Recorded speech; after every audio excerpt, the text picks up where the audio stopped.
ఇవాల్టి ముఖ్యాంశాలు. ఏపీలో రెండో రోజు అసెంబ్లీ సమావేశాలు. ఉభయ సభల్లో గవర్నర్ ప్రసంగానికి ధన్యవాద తీర్మానం. టీడీపీ నేతలను సస్పెండ్ చేసిన స్పీకర్. బీఆర్ఎస్ పార్టీకి బిగ్ షాక్. పార్టీకి గుడ్ బై చెప్పిన ఎంపీ.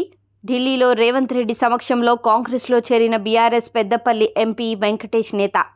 3 నెలల తరువాత తెలంగాణ భవన్కు కేసీఆర్. కృష్ణా జలాల పరిరక్షణ సభ ఏర్పాట్లను సమీక్షించిన కేసీఆర్. తెలంగాణ భవన్కు భారీగా తరలివచ్చిన బీఆర్ఎస్ శ్రేణులు. సీఎంపై కేటీఆర్ బాల్క సుమన్ వ్యాఖ్యలకు నిరసనగా ఓయూ విద్యార్థుల ధర్నా. సీఎం రేవంత్ రెడ్డిపై చేసిన వ్యాఖ్యలను ఖండించిన ఓయూ విద్యార్థులు. పొత్తుపై పురంధేశ్వరి కీలక ప్రకటన. పొత్తులను కేంద్ర పెద్దలు నిర్ణయిస్తారని వ్యాఖ్య. పొత్తులు ఎలా ఉన్నా బీజేపీ సంస్థాగతంగా ముందుకు తీసుకెళ్తామని వెల్లడి. ఢిల్లీ సీఎం కేజ్రీవాల్ వ్యక్తిగత కార్యదర్శి ఇంట్లో ఈడీ సోదాలు.